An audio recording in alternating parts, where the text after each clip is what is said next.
Good afternoon. I'm just delighted being here with you and to welcome you into a special series called Reversing Killer Diseases. That is a most unusual claim because medical care cannot reverse these killer diseases. Medical care cannot reverse heart disease. Medical care cannot reverse diabetes or cure diabetes. Medical care cannot cure high blood pressure. Medical care cannot cure arthritis. But you can, if you begin to settle in on attacking the causes of these problems, because these problems are culturally related and they relate to the personal choices that we make every day. I remember some years back, I was much younger then. I had about 10,000 people at a big meeting. I had all these people stand up. I said, would you please stand up? And 10,000 people rose to their feet. I had no idea that I had that much power. And I said, so I got encouraged. I said, would you please raise your right hand? Your right arm. They all raised their right arm. I said, my goodness, I didn't know I had so much power. I said, would you now please lower it to the level of your right ear? They all did. I said, would you please now do me a favor and press this hand against your right ear, and everything that goes into your brain now, keep it there. And do it. And that's what my wish is for you. Because I can give you all kinds of information, I can provide you with education, but unless you really begin to say, I can do this, unless you begin to become motivated, you say, yes, I will try this for 30 days. And what happens in 30 days? No, you don't have to say, I'll do this for the rest of my life. No, you just say 30 days. In 30 days, most of you will be hooked into the new lifestyle. Because what happens is you can reduce your food bill after 30 days by about 35 to 45%. You can save money, 35 to 45% on your food budget. Number two, you will have the assurance that you'll be good to the earth. It will be ecologically the right thing to do. And you will also, after a while, begin to think about those animals. We'll be grateful that you have made some choices. Are you with me?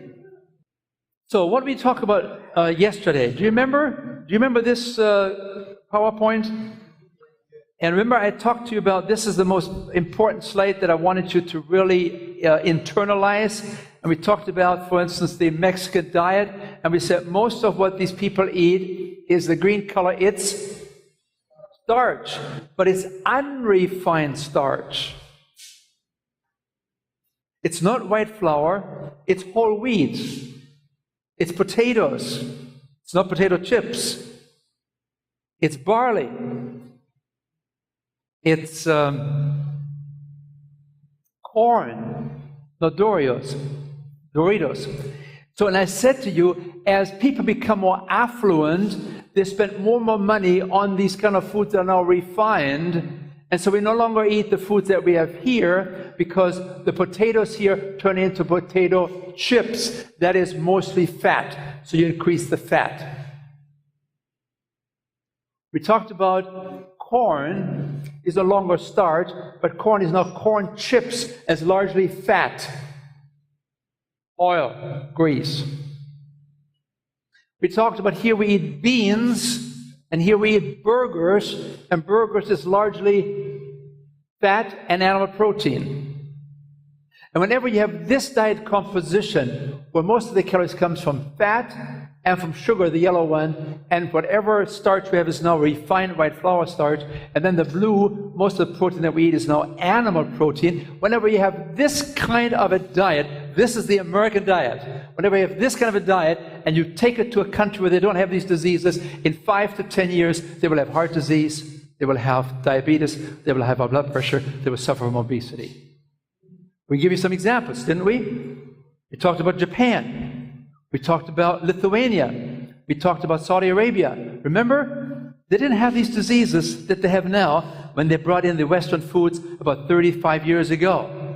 Now the Saudi Arabian countries, they try to get the Western foods out because they realize that 90% of the women in the Arab countries are either diabetic or pre-diabetic, and they became that way the last 20 years in response to the Americanization of their diet.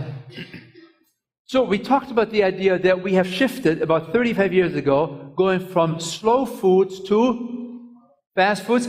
We were going from eating at home to eating out, and we shifted from whole foods to processed foods, and in the process we began to move these Western diseases forward ever so gradually but directly. And then we talked about the idea when you move from real food to industrialized products, remember?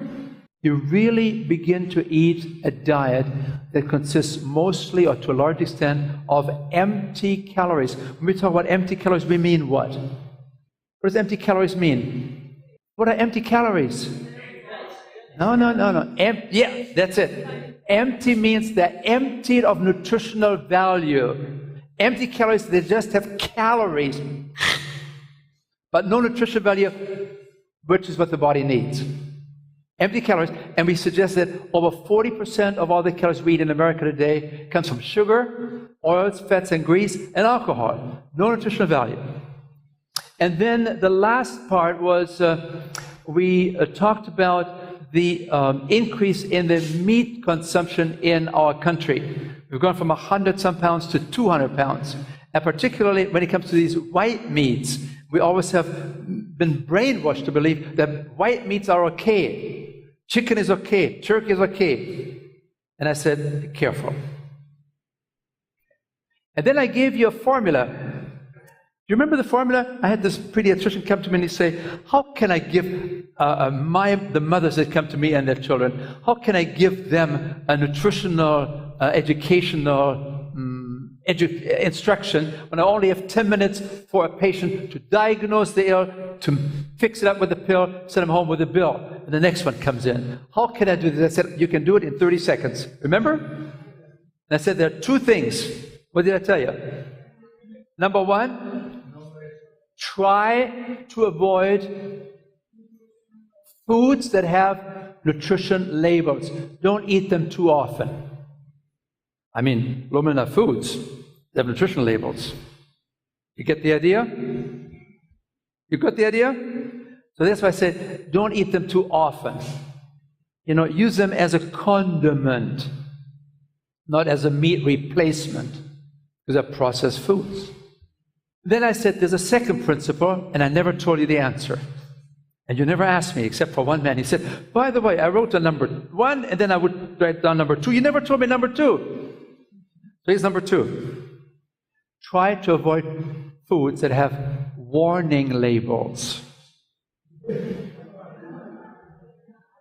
When you go to the meat counter in the store and you look for your chicken there, there's always a big sign, a warning sign. Wash, be careful, there's salmonella, and so on and so forth. Be careful with foods that have warning labels, animal products. Okay? Now, why do I kind of put meats and animal products into a position where perhaps we should not eat them too often, if at all? Why do I do this? Is it because I have become a vegetarian 40 years ago? Is that the reason? And now I want everybody to do the same thing I do? No! You can do whatever you want to do. I'm just here to help you to see what the scientific evidence says, and then you make the decision. Don't let anybody ever dictate to you how you should eat. It's a very personal thing.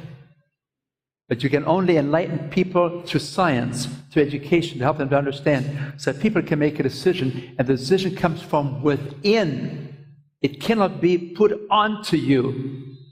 Are you with me? And you pray that the Holy Spirit will help you to make those decisions, because the decisions are probably against the cultural norm. Because the culture says, eat meat, whatever you want, you have to die anyway, you might as well enjoy it, and the doctor will save you tomorrow. True or false? False. But that's the message that you get. And so most people today, they die over a period of 20 years.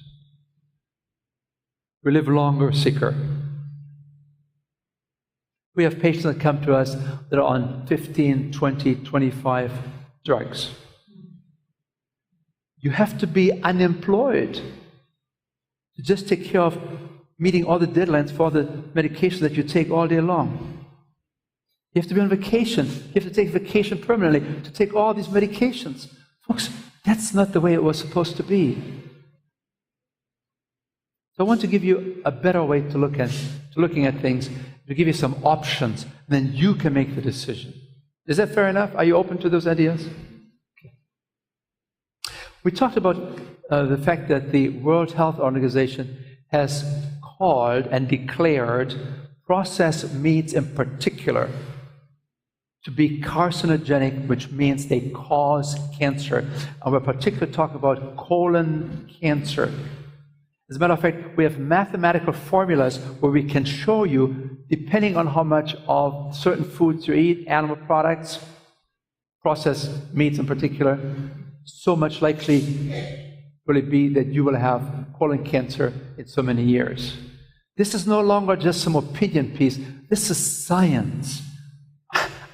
I'm speaking at a medical school. I give you the science here, not some opinion piece. Are you with me there?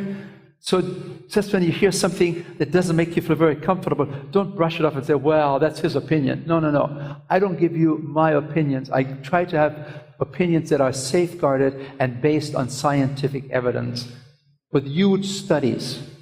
We also talked about to be careful with animal products, particularly cheese, because cheese is the #1 source of saturated fat. What does saturated fat do? Saturated fat causes the liver to make excessive amounts of cholesterol, which then ends up where? In the arteries. When the arteries get narrowed down, they can no longer bring the blood and the nutrients to the different parts of the body, the organs, and we call this degenerative disease. It's not because you're getting older. It's just because your lifestyle is catching up with you. So, here are some of the nutritional issues with animal products. #1, they're concentrated calories, because we learned yesterday that most of the animal products are high in fat. High in fat. Some of these products are 50 to 80% fat, and people always have the idea, oh no, I need to have meat because that's protein. Folks, yes, it has protein, but the #1 factor of meat is fat. So when you think from now on meats, think fat. #2, animal products are the main source of saturated fat. And the saturated fat is the driver of cholesterol in our blood. #3, animal products are the only products that have cholesterol. You don't find cholesterol in a candy bar. Cholesterol is only found in animal products such as meats or dairy products or eggs. The egg yolks are one of the highest sources of concentrated cholesterol. That's why I always tell people, when they ask me, can we eat eggs? I said, of course you can eat eggs. We recommend an egg every February 29. That's every 4 years, right? You don't have to follow this exactly, but what I'm saying is, just be a little careful with egg yolks, okay? That's why you can go to any place nowadays and they offer you eggs any style. You can ask them for an omelet with egg whites. They'll do it for you. It has no cholesterol. Not that it's a perfect food either, but nevertheless it's better than with the egg yolks. Then animal products have no fiber. Fiber is very, very important. Do you know in America we get about 10 to 12 grams of fiber. I went to a special home for the elderly in Loma Linda. And you know Loma Linda has many, many elderlies. I was invited to, my wife is a concert pianist, and so they thought maybe I understand something about music and maybe I appreciate it. So the ladies of one of these old folks' homes, they invited me to come and to listen to their choir. So this was a ladies' choir in an old folks' home. The requirement to become a member was you had to be at least 90 years. That's Loma Linda. My neighbor is 102 years. He practiced bypass surgery, open heart surgery until he was 95. And then he said to me the other day, I think I made a mistake. I should have practiced. I kept on practicing because now I'm at home and I have a new boss. So, Loma Linda, yeah, I'm visiting there, and one lady had a big calendar on the wall, and it had some red circles, sort of once a week or every 10 days or 5 days, a red circle. And I said, Madam, could you tell me what this is all about? Is this something very private? She says, it's my bowel movements. I said, you mean you have one bowel movement every week, every 10 days? Yeah. And it's so painful. It's so much work. I said, have you ever heard of fiber? No. I said, Americans are the most constipated nation on earth because we only get 10 grams of fiber, and fiber is what actually picks up water as it goes through the system. Picks up water, and the fiber holds on to the water, and your food that is going through the channel, to the intestinal tract, that material, you know what I'm talking about, right? It's usually brown, in case you're not quite sure what I'm talking about.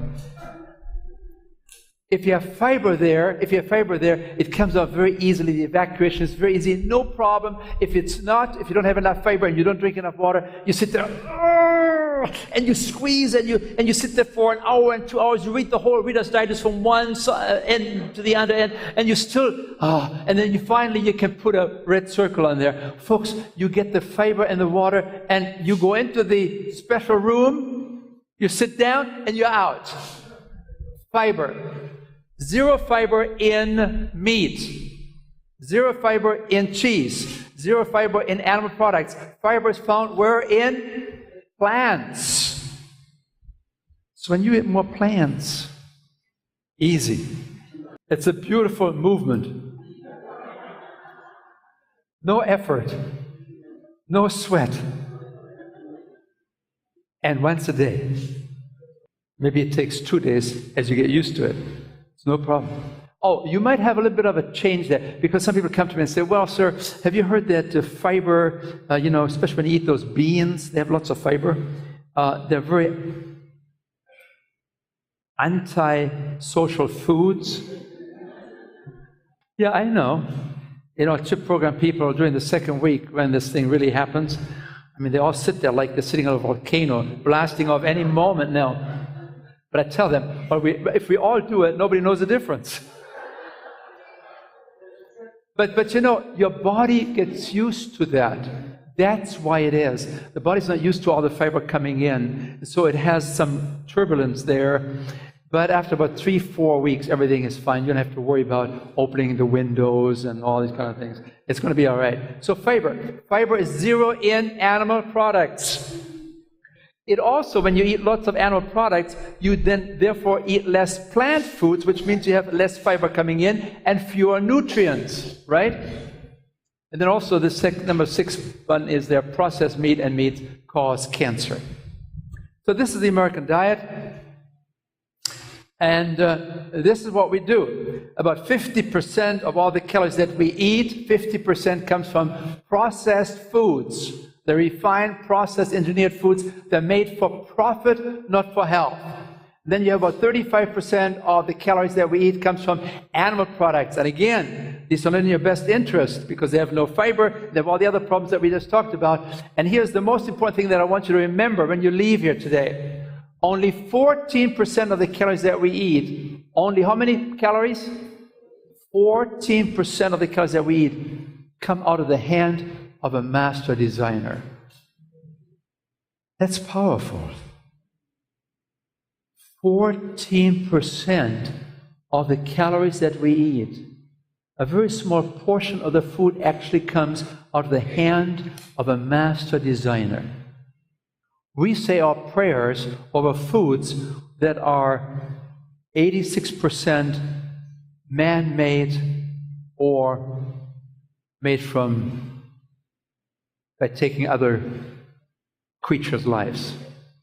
There was a time in the garden when Adam and Eve were there, and Eve was tempted and seduced by a mango.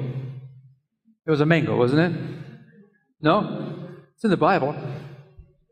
Remember when the angel was posted there, right? And the angel said, "You're no longer going to be in the garden here." And God said, "There are 2 angels now there." And then the angel said, "Man, go." Okay. So, but you see, the point I want to make is that in the garden, it was just one food that tempted Eve. Today, you go to a large supermarket, like in California, you have 60,000 foods and probably 59,900 you don't need. Once you know what's good for you, you can do shopping very rapidly. When I used to court my wife, she was my girlfriend then, I would go, and I don't like shopping as such, I would go through every aisle because I wanted to be with her. We would look at all the different things. Now, I go shopping. I can go shopping, no problem. I go shopping. I'm done in 10, 15 minutes because I know exactly what I need. I don't need those 59,900 different things that are screaming at me and said, "Take me and I'll make you happy." And then you put it into your cart, and when you take it home, you're going to eat it. And you're in trouble. Is that right? So here is a very well-known lady.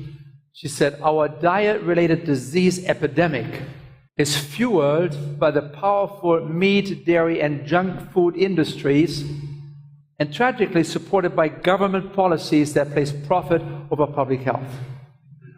When the government tells you you should eat like the food pyramid or this new plate that they have, folks, that is not in your interest, it's in the farmers' interests. They want to make sure that the farmers sell their products. It's not necessarily based on health, but it's based on profitability for the people that they take care of. This comes from the Department of Agriculture. So I want to talk to you a little bit about heart disease. There's usually nothing wrong with the heart when people have heart disease, unless they had a heart attack. What's usually wrong are these coronary arteries that you see here on top. They become narrowed down on the inside, and they begin to look like this. Oh, let me first tell you this one here. Yeah, heart disease. Heart disease, this is 1928. 1928, we estimated that one can expect 1 heart attack per year in average hospital in average-sized town. So it's 100 years ago.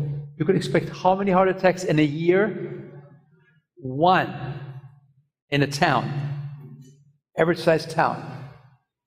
Today, we have 3,000 heart attacks a day. This is a new epidemic. People say, well, we've always had heart disease. No, we have not had always heart attacks. This is a new epidemic that emerged after the 1930s and really crested after World War II. Then after World War II, all the soldiers came back, and we all said, chicken in every pot, and we had cigarettes passed out to them and so on, and heart disease was then killing every second person. Every second death was due to heart disease. It's now every 3rd person in America. We have made a little progress, and this is the problem here. This is the cross-section of a coronary artery. Just imagine, the artery comes out of the wall like this, and we slice it, we cut it, and this is what it looks like in cross-section.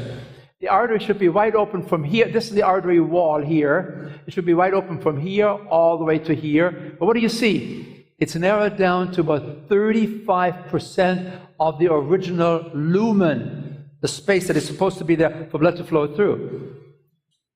What happens next is all you need is a blood clot here, and you no longer can bring blood to the heart muscle, and the heart muscle dies from asphyxiation. It actually turns blue. It's a lack of oxygen. We call it hypoxia. Hypo, not enough oxygen coming to the heart muscle, and the heart muscle dies. Why? Because you have cut the supply of blood to the heart because of this blood clot that is superimposed on a narrowed artery. Let me show you what I mean. Heart attacks, certain cancers, osteoporosis, diabetes. The major diseases of our society may be caused in part by what we eat. I first woke up, so to speak, when I was working on the anesthesia service, learning how to put people to sleep. And I was seeing my patients for the next day's surgery for coronary artery bypass surgery in order to bypass clogged arteries in their heart. Because it was late at night, I drew the man's blood test, and when I took the blood to the laboratory and had it processed, I couldn't believe my eyes. Now, normally, this liquid layer floating on top of the blood clot is quite transparent. It's a yellow, but quite clear. You can see right through it. The blood in this patient's tube, however, was anything but clear. The serum floating on his clot was thick and greasy white. It looked like glue. In fact, it stuck to the sides of the blood tube when I shook the tube. I went back to the patient. I said, Mr. Phillips, did you eat before you came to the hospital tonight? He said, yes. I said, what did you have? He said, I had a cheeseburger and a milkshake. And when he said that, I realized that what I was looking at in his tube was all the fat in the beef burger, all the butter fat in the cheese, and the butter fat in the ice cream and in the milkshake. And all this fat had oozed out into his blood and actually turned his blood fatty. Well, 30, 40, 50 years of keeping your blood very fatty creates changes in the blood vessels that are very dangerous. Over the years, arteries can become clogged with fatty material. Then a blood clot can form, blocking the blood flow completely. If the artery leads to the heart, the lack of oxygen can cause heart muscle to die. That's a heart attack. If the clogged artery leads to the brain, the patient has a stroke. The next morning, we took Mr. Phillips to the operating room, and I put him to sleep, and the surgeon opened up his chest. And from these arteries, he began pulling out yellow, greasy deposits of fatty material called atherosclerosis. Do you want to see this again? What is the problem that you saw there? What is it called? Athero? What does that mean? It means narrowing and hardening of the arteries. They become very rigid. They are supposed to be like rubber bands, because every time that your pulse beats, they're supposed to open up and contract, open up and contract. This is what happens in babies, not so in people once they are 30, 40, 50, 60 years of age. Let me show you. We're born with clean arteries, they're wide open. By the time Americans are 20 years of age, they already have 20% narrowing. By the time people are 50 years of age, they already have 60% narrowing. And by the time you're 70, 80 years of age, you just have a little bit of blood flowing through a very tiny area, and you may not have any problems yet. Usually, you begin to get your first chest pain when you have about 70, 80, 90% thereabouts. But you can have your physical and you pass it, and you step outside of the doctor's office, and you die of a heart attack without having paid your bill yet, which is a terrible thing to miss out on. You're dead. Because a doctor cannot diagnose the narrowing of the arteries or the likelihood of a heart attack unless you have chest pain or angina pectoris. Then the doctor knows, you have at least 70% narrowing of the coronary artery. And we have to do a treadmill test, and we do all these different tests after that. But otherwise, you may be 80% narrowed and yet have not any symptom. You have no chest pain. The doctor figures, you're just like wine. The older you get, the better it gets. You're doing fine. Don't worry about things. Okay. Now, the tragedy is that this process called atherosclerosis is not only affecting the coronary arteries, they're usually about the thickness of your little pinky. And they feed the heart muscle with oxygen and the nutrients. But this atherosclerotic plaque buildup takes place in every one of your larger arteries. It affects all of your large major arteries. Question: you have any idea how many miles of blood vessels the human body has? Would you take a guess? 20 miles, okay. How many miles of blood vessels does the human body has? Give me a guess. How many? No, he already said 20. You have to be your own person. Tell me what you think. Maybe 18. So you're very cautious, okay. How many miles? About 50 miles? 360 miles? How many miles? 1,000 miles? There must be a large person then, right? How many miles? 500? How about 60,000 miles per body? 60, I set you up, didn't I? 60,000 miles. Of course, most of the vessels are thinner than my hair, the capillaries. They're everywhere. Remember in the old days we used to do a wet shave? And we nick ourselves as men a little bit, and it bleeds for the next 10, 15 minutes, because right underneath the skin there are these little capillaries. They're everywhere. They have one function: to bring nutrients that you take in through food to all those 100 trillion cells. We are wonderfully and fearfully made. We're the ultimate engineering marvel. We're first class, and yet we put second-class food into a first-class body. That doesn't make sense to me. I want to talk to you today about first-class foods. Okay? But let me just give you some examples. If the large vessels in the brain are being affected by atherosclerosis, then you have to worry about memory loss. You have to worry about spiritual, what shall I say?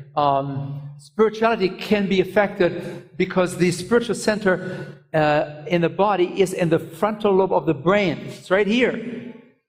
So when these vessels, these arteries are no longer properly functioning, then you are no longer feeding the spiritual center adequately, and it's more difficult for the message to come through. Are you with me there?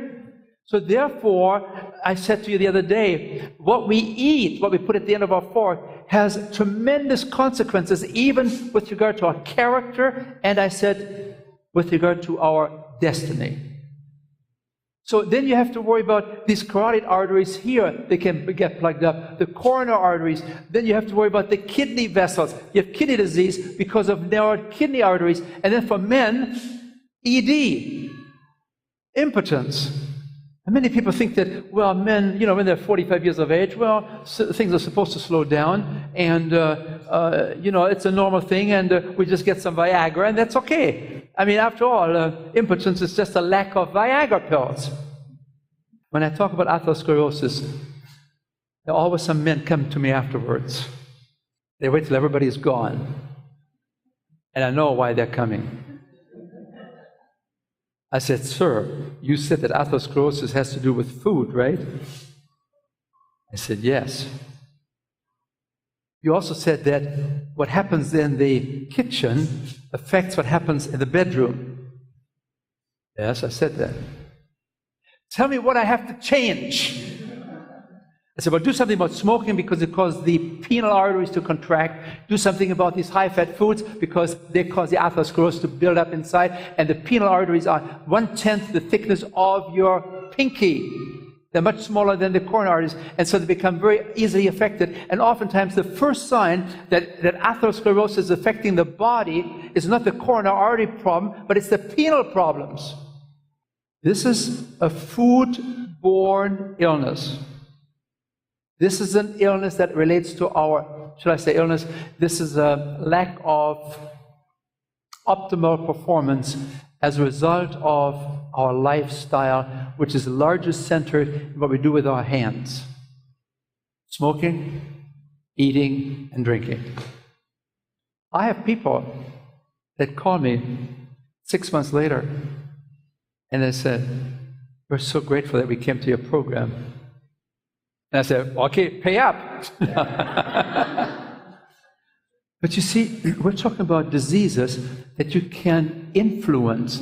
Atherosclerosis is something that we can do something about.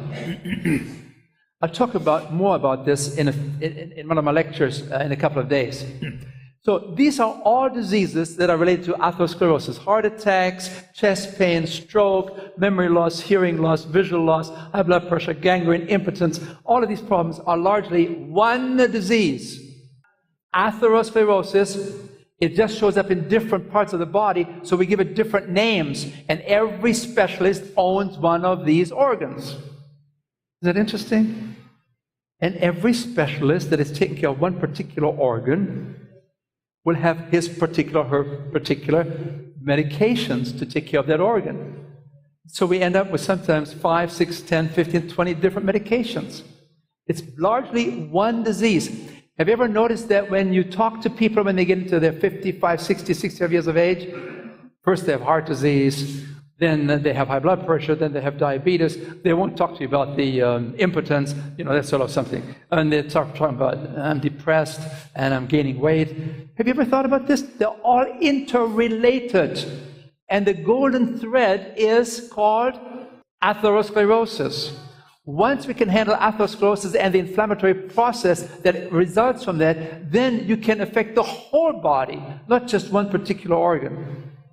That's what's so exciting. You take medication for blood pressure, you just take care of blood pressure. You change your diet, you take care of all of these diseases that we call chronic diseases that are circulation related. There was a lady that many, many years ago talked about that. She said, perfect health depends on perfect circulation. Amazing. That was said over 100 years ago. We didn't know anything about cholesterol. We didn't know anything about atherosclerosis. That came later. She said, perfect health depends on perfect circulation. Can you remember that? So now you ask the question, what is causing this atherosclerosis? Well, there are risk factors. There are factors that drive this disease. And you find them in this arch here. The arch is helpful because it helps us to understand the importance of certain risk factors. The most important risk factor is the one at the very top, which is cholesterol, followed by smoking and high blood pressure. These are the three big risk factors that give us some idea about the development of atherosclerosis. We have mathematical formulas, we can plug the numbers in, and we can tell you what likelihood there is in a community, in a country, of how many people will die in the next 5 or 10 or 20 years from heart disease. Based on these kind of things, cholesterol, blood pressure, and smoking, and also diabetes, obesity, and triglycerides, these are blood fats, and then the inactive lifestyle, people that are just couch potatoes. Stress and genetics might be a role once in a while, but please note, the big things are up here: cholesterol, blood pressure, and smoking, diabetes, and obesity. Just to give you some idea, if you have a very, very high cholesterol, as you see here, you have high blood pressure, you are a smoker, you have diabetes, you didn't pass a treadmill test, you're a 35-year-old male, 35 years of age, you have this kind of profile, high cholesterol of 300, high blood pressure, smoking, diabetes, a positive treadmill test, the chances are for you to die within 6 years is 140 times more likely to happen than if you have ideal numbers for cholesterol, like 150. You have ideal numbers for blood pressure. You don't smoke, you don't have diabetes, and you didn't have a bad EKG. So you can predict, based on these risk factors, what the likelihood is of developing a heart attack. This is 140 times more likely to happen.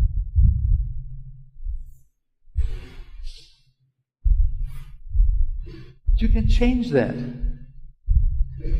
Because here you see, almost all of these factors are related to our lips. Cholesterol is what we do with our lips. High blood pressure is related to our lips. Smoking is our lips. Diabetes is our lips. Obesity is lips. Triglycerides is lips. It's all related to our diet. That's why diet is becoming so important today. But there are other things that are important too. But these are the most important because they have the most pervasive effect in impacting our health.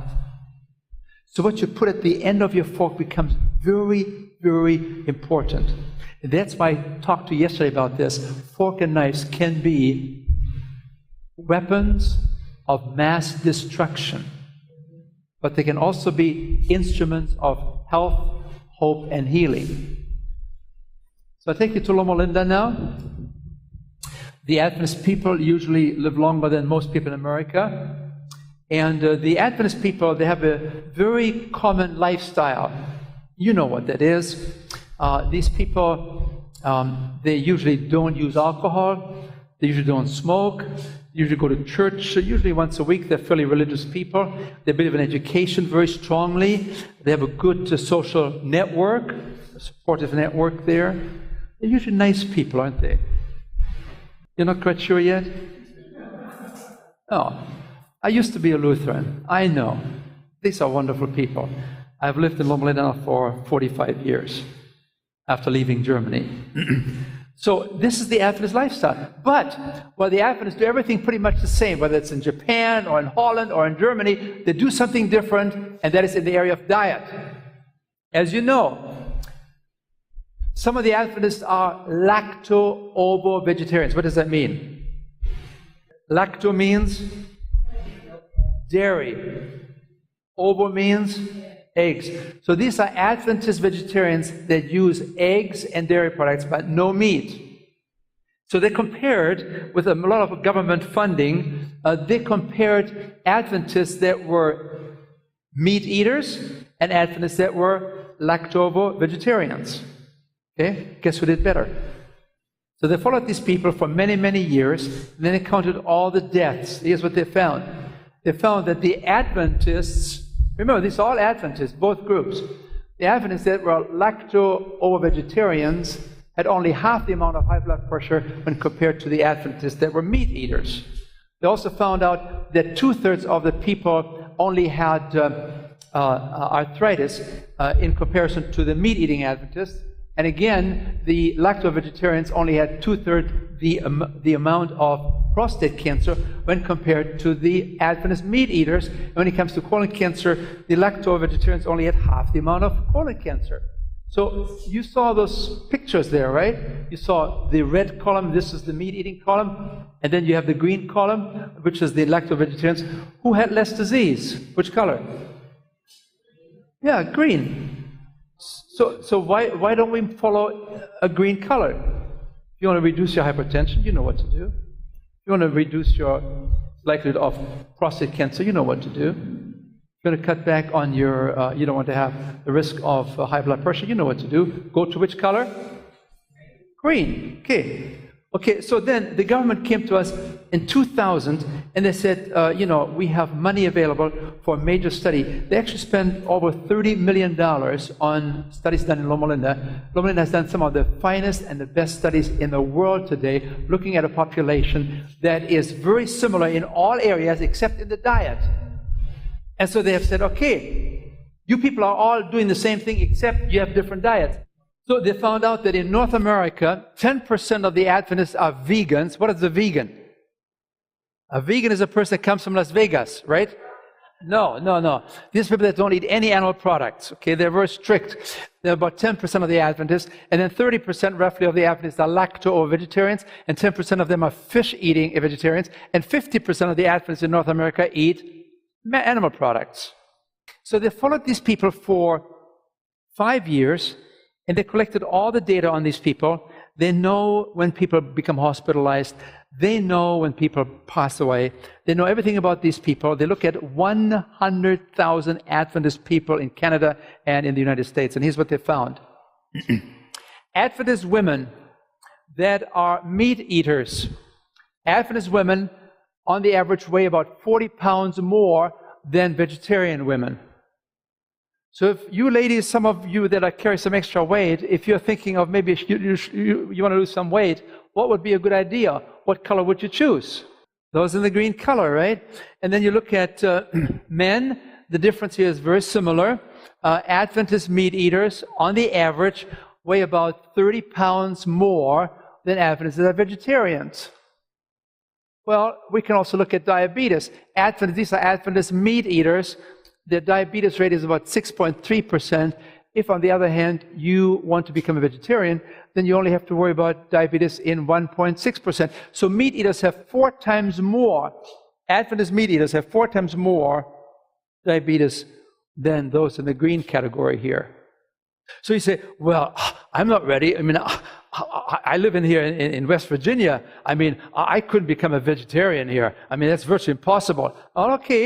And you say, well, but I'd be glad to be, maybe I settle for by becoming a lacto-vegetarian. So I'm moving in the right direction. So instead of having 6.3% of the people having diabetes, now it's only 4.3%. Well, you see, here, when you are a full-blown diabetic, ultimately you're going to most likely pay the price in amputations.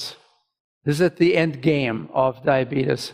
Oftentimes, you lose the foot, and then you lose the leg below the knee, and then you cut it further, and then the next leg. And you say, well, I don't really want to lose my leg. I just want to lose maybe a few toes. Just amputate some toes. I settle for being a lacto-vegetarian. And he said, wait a minute. I mean, you're willing to sacrifice your toes? I mean, is that food that important to you? I mean, why don't you just go all the way down to this here, to the yellow color? Okay? Or maybe go all the way down here. Then you don't have to worry about these things. And then when it comes to high blood pressure, again, Adventist meat eating Adventist meat eaters have 4 times more high blood pressure being treated than vegetarians. The green color is in. And then you look at cholesterol, and this is now Adventist meat eaters. 15% have high cholesterol on medication.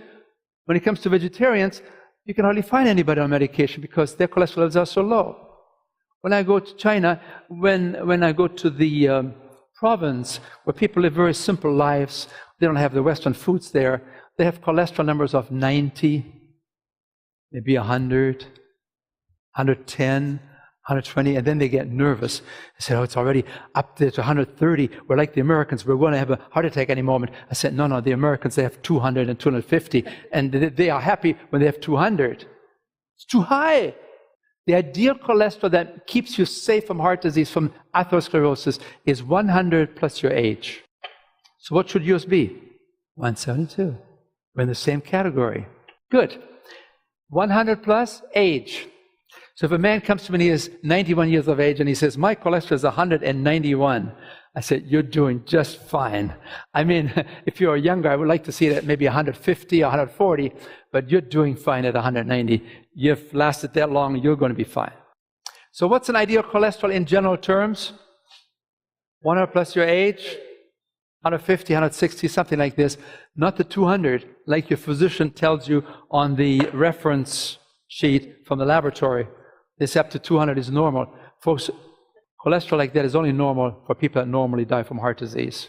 Don't be normal. Worldwide, we know that you cannot find heart disease in populations that have very, very low cholesterol numbers, like 100, 120, 130, 150. Anything above 150, 160 puts you at risk for atherosclerosis, a progressive disease. Here's Dr. Willett from Harvard. He said, epidemiologists, people that study the epidemic of these diseases, they have long known that the major determinants of our killer diseases are dietary and lifestyle factors. We are digging our graves with our own front teeth. Grandma used to say those things, but then it was just an old wives' tale. Now it's science tells us that. We have libraries filled with studies that have taken hundreds of millions of dollars, and we know exactly what we're trying to recommend to you here today. All you have to do is read this book, How Not to Die from Heart Disease, or How Not to Die from Brain Diseases, Digestive Cancers, from infections, how not to die from diabetes, how not to die from high blood pressure, how not to die from liver disease, from blood cancers, from kidney disease, breast cancer, prostate cancer, Parkinson's disease. Folks, it's all there. 2,000 scientific references. These are all the reference in this book. The scientific data this is all references. These are all the scientific references that this author quotes. He's a personal friend of mine. I think I mentioned to you this morning that the Crown Prince of Saudi Arabia saw this book and bought 3,000 books and brought the author to his kingdom to teach the people. And there's a special lady that wrote many years ago. She said, I saw that many sickly among the church members who made themselves so by indulging their appetites. If we wish good health, we must take special care of the health that God has given us. We must deny the unhealthy and perverted appetite. We need to eat less of the refined foods. I mean, how did she know about refined foods? And she said, we have to eat more coarse food. You know what coarse food means? Unrefined food. Food as it comes to us, designed by a master designer. These are fruits, vegetables, whole grains, and legumes like beans and lentils, and a few nuts and seeds, avocados, few. That's what she's saying.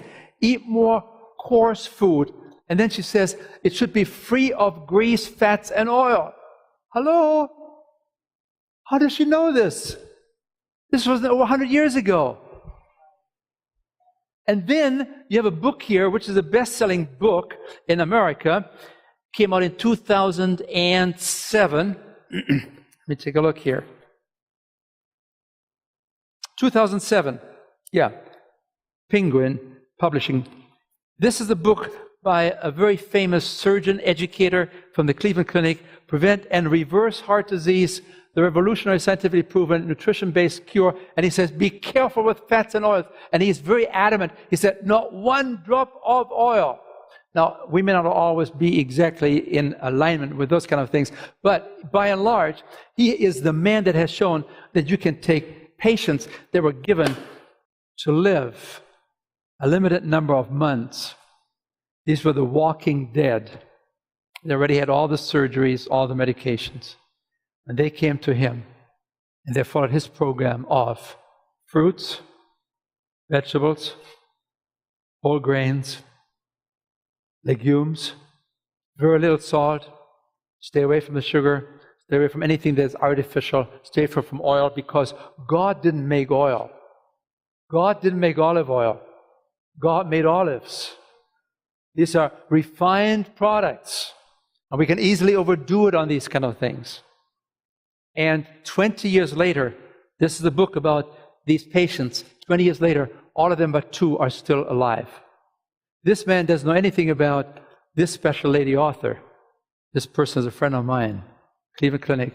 When he speaks today somewhere, they pay him $10,000 for an hour speech. How to reverse heart disease. And you can just go on his website and you can find it there. We begin to realize that this is the new science that is emerging now.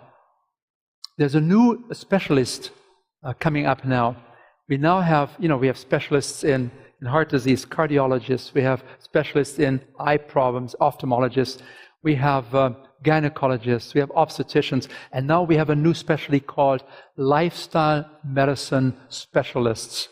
And these are physicians that have been trained in nutrition and in exercise and in communication and in how to motivate patients and how to teach patients through office staff and nurses. Because we recognize that most of our diseases today, the chronic diseases, are actually totally not only preventable, but reversible. But medication and surgeries do not cure these problems. When you die from high blood pressure, you have been taking medications for the rest of the whole life, and you die with medication on board. When you die from diabetes, you've been on insulin year after year after year, and more every year. It hasn't cured the problem. But you can cure the problem if you're willing to make some changes by changing the underlying root cause. How we eat, how we exercise, how we think, and how we are nicer people. It's almost too easy to take seriously. It doesn't cost you anything. You thank the Lord for the foods He made for you, fruits, vegetables, whole grains, legumes, and a few nuts and seeds. He said, Lord, this is what you made for me. And you said, eat, enjoy, and be happy. And it's cheap. You reduce your food budget by 35 to 45%. Don't come to me and say, well, I cannot eat these kind of foods. I have to eat at McDonald's. It's cheaper there. Don't believe it. You say, well, we're living in a food desert. There's nothing I can find that is really healthy. That's not true. I talked to the people here, and they told me that you have markets, open markets here, food markets, don't you? In some of the areas. Look for these food markets and support your local farmers. Do what you can. I know sometimes it might be difficult in some areas, but let's do our best. Just to let you know, this is scientific evidence here that suggests that 70 to 90% of all of our diseases that are chronic diseases are totally preventable and subject to regression and reversal. Experts today estimate that up to 80% of chronic disease and premature death in the country could be prevented by making significant changes in diet and lifestyle. It's in Time magazine. You don't have to read medical journals. It's everywhere. So you can prevent these diseases. You can avoid these diseases. Let's see what we can do. First of all, I want to give you some idea of what medicine cannot do for you with these diseases. You know, we can take care of broken legs. We can take care of infectious diseases. We have outstanding physicians that can do these things. They can do diagnosis, everything else. But when it comes to chronic disease, we have very, very few cures. This is a Newsweek magazine. You see this man here. He is a bare-chested, and there are 1, 2, 3, 4, 5 scalpels pointing towards the midline of his chest. And the front cover of the article says, one word with 2 letters that will save your life. What do you think the word is? It says, this is a special health report in Newsweek. It said, one word that will save your life. What's the word? N-O. And you say, well, isn't bypass surgery helping us? It can. It probably can save some lives. But in general, probably 80% of the bypasses are not necessary if we could motivate people and educate people to make changes. So you have heard of stents, angioplasties. You know, the problem with all these procedures is they don't last. I had one gentleman come to me and he said, I had a bypass, a quadruple bypass 18 years ago. I said, you are lucky. Did you make changes? Yes. Oh, but you see, usually when you have a bypass, the surgeon does the job, but then nobody is there to explain to you, from now on, you have to go from this diet to this diet. Remember we talked about that yesterday?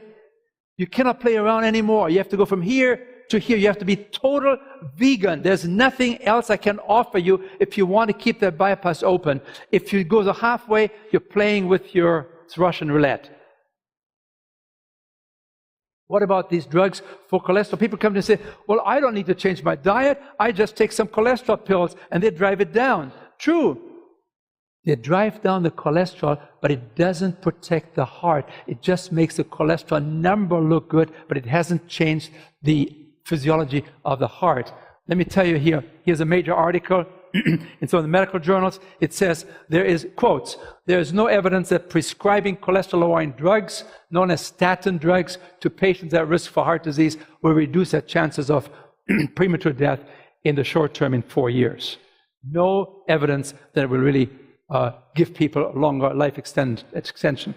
Here's an editorial in the Journal of the American Medical Association. It quotes, we have underestimated the risk of statin drugs. Approaching 20% of the patients are at risk for muscle aches and pains and at risk for diabetes and memory loss.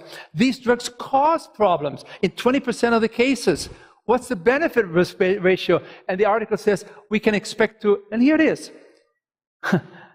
You need to understand this. You can take 100 men, they have never had a heart attack before, and the doctor says, I want you to take these statin drugs to bring the cholesterol down. It should really be down to 160 or so. I want you to take these drugs. It says nothing about the diet. I want you to take these drugs. They'll bring the cholesterol down to 150, 160. That's what you need to do. It would take 100 men to take these drugs for 5 years at a cost of $500,000, and you will have saved 1, maybe 2 heart attacks. We can do that in just a few weeks without any money involved by changing your diet. And the pharma industry says, well, it's not too bad, $500,000 for saving a heart attack, for saving a life. We get it for nothing. For following a master designer's prescription and design. Blood pressure pills. Here you see an ad. The doctor told me I'll probably be taking blood pressure pills for the rest of my life. True or false? True. Wrong. If you're making lifestyle changes, you don't need the medications in most cases. Unless they're very, very high blood pressure issues. In most cases, you can handle the blood pressure by making some simple lifestyle changes like losing weight, getting into a daily walk of half an hour to an hour, and really cutting back on salt. That's one of the big ones. And really eating more vegetables, because that's high in potassium. That's all you need to do. The doctor tells you you have to be on these cholesterol-lowering drugs for the rest of your life. True or false? True. Does it do any good? Questionable. Create side effects? Yes. Does it cost money? Yes. But you don't need to have these drugs if you're willing to make a few little changes. Remember that when it comes to medication, prescription drugs are the number 3 cause of death in America. We're not talking about heroin or these illegal drugs. We're talking about prescription drugs. Prescription drugs are the number 3 cause of death in America. Here's Dr. Osler, famous physician. He said years ago, one of the first duties of the physician is to educate the masses not to take medicines. Have you ever met a physician that educates you not to take the medication? We can't do it anymore because physicians are in a time bind. Physicians are no longer working for themselves. In most cases, they're working for a system, for a clinic, for a hospital, for a system. And they're being told, you've got 15 minutes and that's it. Next patient. And half of the time, you have to use for entering the data into the computer. Have you noticed that? When you have a visit, they don't even look at you. And so they basically have 10 minutes to diagnose the ill, to match it with a pill, and to send you home with a bill. Next one. So many physicians today are feeling very depersonalized. They said, we didn't go into medicine to become extensions of the pharmaceutical industry. We wanted to really help people, to turn them around. And they are now becoming very, very interested in this new specialty of lifestyle medicine. They are now taking the nutrition courses they've never had. They're not taking courses in how do you talk to patients so they understand you. That's a lost art. How do I motivate patients? What do I say? I mean, most physicians don't even put you on a scale anymore to weigh you because they don't want to offend you and say, well, you're obese or you're overweight. And they may lose you as a patient, especially when extra weight is so dangerous. We don't want to offend. Keep the patients coming. Most of what we do in medicine today is we're treating symptoms. We're treating cholesterol. We're treating high blood pressure. We're treating depression, but we don't really take care of the cause of the problem. I would like to ask this lady to tell us what you see. I'm going very close. Maybe you can speak into this mic here. Tell us, what do you see? You see there are people in green and? And they're mopping up. There's broken pipes, and they're trying to mop up the water and trying to keep from getting wet, the one with an umbrella. Oh, very good. Do you see that? This is the medical team. I mean, the water is coming down from the ceiling, the pipes are broken, and what do we do? We get new mops, electronic mops, or we get umbrellas. We pass out umbrellas. They're color-coded umbrellas. We can charge for them very well. And we do everything we can to keep the floor dry. We're mopping. That's what medicine does. We need to become involved in our own health. We need to get the plumbers to come in. I'm the plumber. I'm trying to help you to see where the leaks are, how you can make some changes in your diet, in your exercise, how you think more positive thoughts, how you lift your heart to the Lord. It's all part of it. And this kind of approach is very, very expensive. You see, in 1960, we spent 5% of our income on medical care. This year, it will be 19% of our income we're spending on medical care. Folks, you're spending a lot of money, 4 times more than we spent in 1960, percentage-wise. And all you have to do is get to the cause of the problem, how we live. Because how we live is largely influencing how we die. Is it so hard to understand? Is it hard to do? Yes. You want to do it with your partner. You want to do it with your spouse. You want to do it within the family. Because you don't want to divide the family and that you cook differently than the person that is next to you. That's why we have a CHIP program where we introduce 30 people, 20 people, 10 people. I've had 1,500 people in my CHIP classes. They would come night after night after night to learn, to understand. And so we can reverse these diseases. We can do it by looking at what happened in Norway. This is Norway in Europe. High rates of heart disease. Then the Nazi people came in. They occupied the country. They took out all the livestock food to feed their soldiers. And what happens next? Heart disease rates dropped dramatically. Diabetes rates dropped dramatically. People lost weight because they no longer had the livestock that they could use because the soldiers occupying the country were taking all the livestock. The Germans made the Norwegians healthy. And during war, imagine. We always thought, well, stress causes heart disease. Well, this is war, and heart disease diminishes dramatically because people ate differently. And people said, well, you really think this is a diet? Well, they said, let's wait. When we go back to the pre-war diet, when we have the animals coming back into our diet again, then what happens to the diseases? And here you see what happened. Within 1 year, they're coming back. We can take monkeys, we can give them a typical hospital diet, and in 19 months, these monkeys will have died of massive heart attacks. We always tell our patients, don't stay in the hospital more than 19 months. It's a dangerous place. You don't get healthy food in hospitals. We can take these monkeys, and this has all been done, and we can create this disease process, atherosclerosis, and then just before they have a heart attack, we remove the egg yolks, we remove the olive oil, the sunflower oil, any kind of oil we remove because you always need cholesterol and fats to create this problem. We remove it, and within 2 years, the arteries are wide open again in these monkeys. We can bring cholesterol levels down by 25%. It's no big problem. Here's the results from the CHIP program, from our program, 20% drop in 30 days. Here's Dr. Ornish's program. Dr. Ornish had 48 heart disease patients, and half of these patients, he told them, I want you to be on a very, very low-fat diet, like a vegetarian diet, a vegan diet, very strict diet. And then the other half of the patients, he said, you can have the American Heart Association diet. Guess what happened after 1 year? After 1 year, on the vegetarian, very low-fat, healthy diet, the cholesterol dropped 24%, and the plaques, the atherosclerotic plaques, the buildup in the inside of the arteries had diminished in 82% of the cases in 1 year, while on the American Heart Association diet, the plaque has gotten worse in 53% of the people. The diet made it worse because you see what happened is we thought if we go from this diet to the Heart Association diet, that will take care of it. You have to go from here all the way to here, and then you have the results. Here's Dr. Ornish. He has proven that you can open up blocked arteries without drugs or surgery by going through a lifestyle program. Here's Dr. Esselstyn. I showed you the book. I talked to you about these heart disease patients, the walking dead. You put on a very simple diet, plant-based, very low-fat, whole foods diet.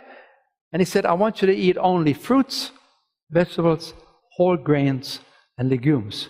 Stay away from fats, stay away from oils, stay away from fat, sugars, and salt. Stay away from foods with nutrition labels. None. No meat, no cholesterol, no saturated fat. Here's what happens. Here you see the arteries of a heart artery. This is a coronary artery. The artery is wide open here, but then it's very narrowed here because it's narrowed because of atherosclerosis. The plaque is narrowing the artery. There's very little blood flowing through it here. That's why this patient had dramatic chest pain, angina pain. This is 2.5 years later, the same artery, no medication, no surgery, wide open again, because these arteries open up in response to treating the cause of the problem. How did you lose so much weight? What kind of diet are you on? The short answer is I went on essentially a plant-based diet. I live on beans, legumes, vegetables, fruit, no dairy, and it changed my whole metabolism, and I lost 24 pounds, and I got back to basically what I weighed in high school. But I did it for a different reason. I mean, I wanted to lose a little weight, but I didn't dream this would happen. I did it because after I had this stent put in, I realized that even though it happens quite often that after you have bypasses, you lose the veins because they're thinner and weaker than arteries. The truth is that it clogged up, which means that the cholesterol was still causing buildup in my vein that was part of my bypass. And thank God I could take the stents. I don't want it to happen again.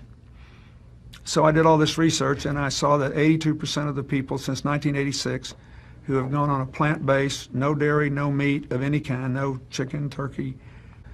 If you can do it, 82% of the people who've done that have begun to heal themselves. Their arterial blockage cleans up. The calcium deposit around their heart breaks up.